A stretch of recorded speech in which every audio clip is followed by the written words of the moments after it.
even when I could have been woe is me in the hospital and not knowing if my son would come back alive and all of those things, like her daughter not knowing if she would come back alive, walking down those rooms, there's always somebody else that keeps it in perspective. You know, there's still little bits of gratitude. There's still, you know, thank God there's solutions to, well, if we do this, which is a hard decision, a bad decision, it gives you more ability back again. Like, thank the Lord we have technology, that we have, there's a lot. My daughter said one day she had, I won't say what brought this conversation on because it's her story, but she had come out of something pretty horrific as well.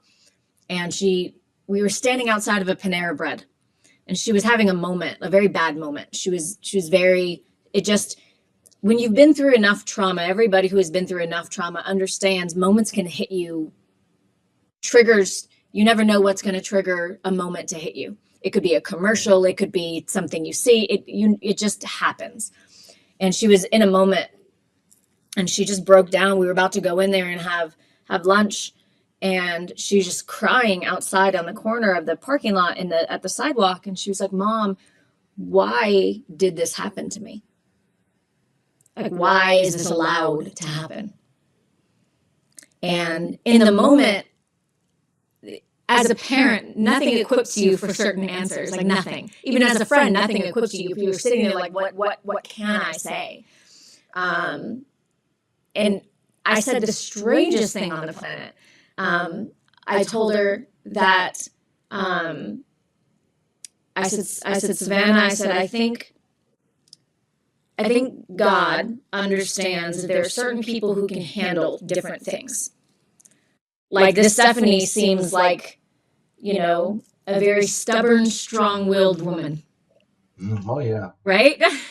Yeah. And my daughter, I'm a very stubborn, strong-willed person, and my daughter is that version exaggerated.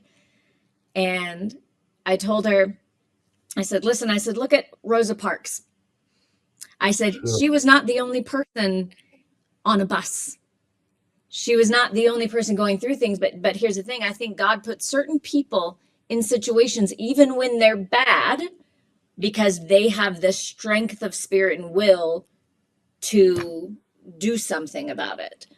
And I said, I know for me, with how horrendous my childhood and upbringing was, and, you know, different things that have happened throughout my life, there's a saying that says, sometimes life happens for you, not to you. And some things seem so horrific. How could this happen for me? And I told my daughter, I said, you know, my thought is, there are so many people who go through things that don't have the strength. Sometimes God puts somebody specifically through something so that that person can speak out and have the platform and help others through and speak. Just like Stephanie, you know, she went through something. There's another interview with one of the superhero movies people, and he's on this interview and he says, you know, something interesting is in every superhero Marvel movie, DC, the villain and the hero have the same backstory. Troubled childhood, no parents, jaded, you know, potential. And the only difference between the hero and the villain is the villain said, I can't believe this stuff happened to me. I'm going to go and do this same level of stuff to others because I can't be the only one who should hurt. And the hero says, I can't believe this level of stuff happened to me. I'm going to go out and do like Stephanie and make sure this never happens to anybody else again.